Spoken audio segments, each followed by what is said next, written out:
아니고 소식하고 특히 칼로리 낮은 음식을 먹고도 있지만 이 여주를 문제는 그 사람들도 여주를 먹기는 먹는데 만약 그 사람들이 과식한다면 아무 소용없는 일이에요. 그렇군요.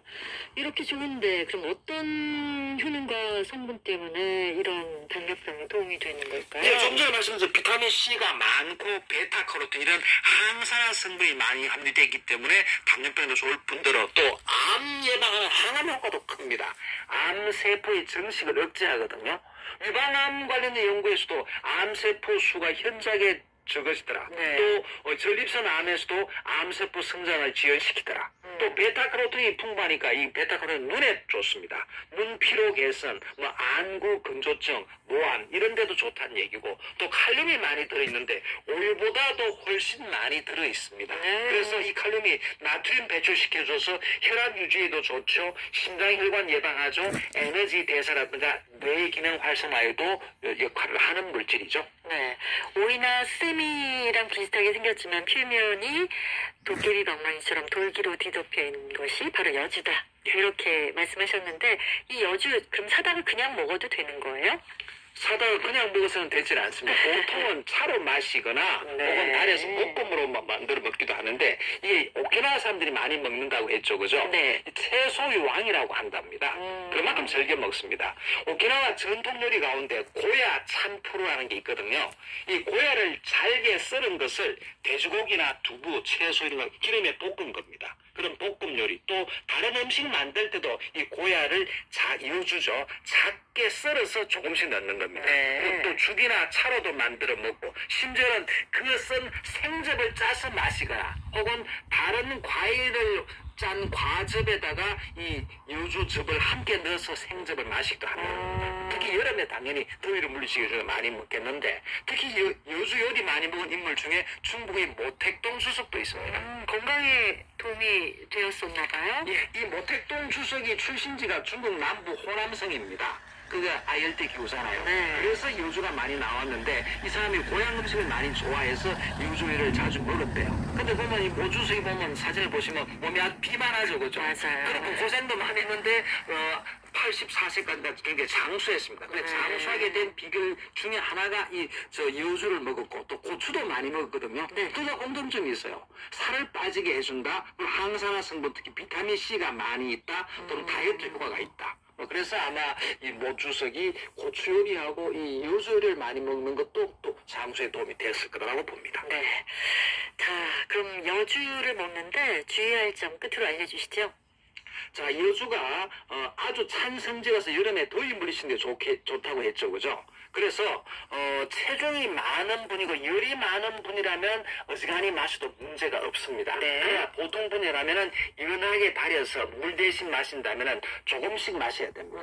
특히나 아주 찬 성질에다가 쓴맛이 강하니까 특히 비위장이 허약하다. 그러면은 식욕이 남보다 좀 떨어지고 소화기능이 좀 떨어진다. 혹은 또 몸이 냉해서 추위를 많이 타고 또 평소에 대변이 묽거나 설사를 잘 하는 분이라면 당뇨병이 있더라도 함부로 여주 따라서 마시는 건 좋지 않습니다. 알겠습니다. 만약 이 여주 차를 마시거나 여주즙을 마신 다음에 배가 자꾸 냉해지고 배가 부글부글거리고 대변이 묽고 설사가 난다면은 그 용량을 줄이거나 더 연하게 달여서 먹거나 아니면 심하면은 더 아예 중단하는 것도 필요합니다. 그러니까 함부로 남 따라서 무조건 당뇨에 좋다는 걸 먹으면 안 된다는 말씀을 아무리 좋은 것도 자신에게 맞게, 자신의 신체에 맞게 드셔야겠습니다.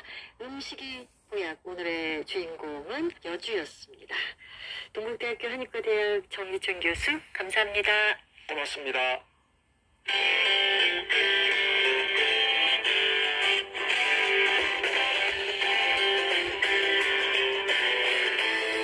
시사 듬뿍, 교양 듬뿍.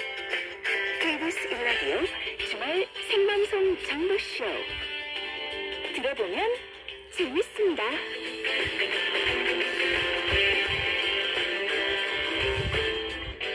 과학 플러스로 이어가겠습니다. 송실사이버대 환경안전공학과 교수면서 SF 작가로 활동하고 있는 곽재식 박사입니다. 어서 오십시오. 안녕하세요, 곽재식입니다. 먼저 코너 속의 코너, 오늘 밝혀주실 오해와 진실은 뭡니까? 우라늄 핵연료를 이용을 해가지고 여러 가지 핵 현상을 일으키는 대표적인 핵시설로 원자로라는 게 있지 않습니까? 네. 우리나라 최초의 원자로는 인구가 적은 시골에 건설되었다라고 하면 오해일까요, 진실일까요? 시골에 건설되었을 것 같아요. 왜냐하면 네. 뭔가 인류에게 도움은 안 될 것 같아서. 사실 지금 원자력 발전소 같은 것들 보면 대부분도 약간 좀 인구가 적은 쪽에 많이 건설되어 있죠. 그래서요. 네. 네, 그런데 사실은 우리나라 최초의 원자로라고 하는 영구용 원자로, 트리거 마크 2라고 하는 영구용 원자로는 서울에 건설이 되었습니다. 그래요? 1959년에 서울에 건설이 되었고 처음부터 여러 가지 활발하게 과학 실험 목적으로 사용을 했어야 어디 했기 때문에 있었었죠? 서울의 노원구 공릉동 쪽에 건설이 되어가지고 네. 59년에 건설이 되기 시작해가지고 90년대 중반까지 계속 가동을 하면서 여러 가지 과학 연구 목적 또 다양한 목적으로 활용을 하다가 지금은 이제 다 폐로가 되어가지고 다 이제 철거가 되고 이제 제거가 되고 있는 그런 상태다라고 보시면 되겠습니다. 오해였군요. 그렇습니다. 알겠습니다. 우리나라가 원자력 종주국인 미국의 연구용 원자력, 그러니까 연구로 설계 기술을 수출한다는 소식이 전해졌는데 사실 이거는 엄청 기쁜 일이죠. 왜냐면 우리가 받아왔던 건데 그렇습니다. 역으로 수출하게 된 거니까. 그렇습니다. 아까 말씀드렸던 우리나라 최초의 원자로 1959년에 우리나라에서 건설이 시작된 트리거 마크 2 같은 경우에 미국에서 개발되어가지고 이거를 뭐 돈을 받고 판매를 한다기보다도 미국의 동맹국들에게 이런 첨단 기술을 널리 좀 보급을 해준다라는 거의 원조의 의미가 강한 형태로 계속 나눠주다시피 한 그런 원자로로 우리가 원자로를 받아들였던 것이 그 옛날이었는데 네. 지난 4월 17일에 나온 보도죠. 미국의 미주리 대학교에서 연구용 원자로 개발 건설 사업을 하나를 좀 크게 추진하는 게 있었는데 이게 우리나라가 주축이 된 개발팀이 기초 설계 계약을 따왔다라고 하는 소식입니다. 이 팀을 이뤄가지고 계약을 따온 건데요. 그러니까 뭐 컨소시엄을 이뤘다 이런 식으로 이야기를 하죠.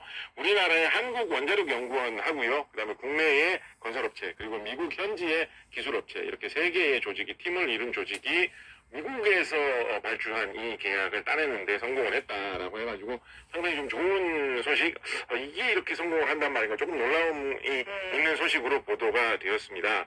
이게 기초 설계 계약이기 때문에 이런 형태로 원자로를 개발을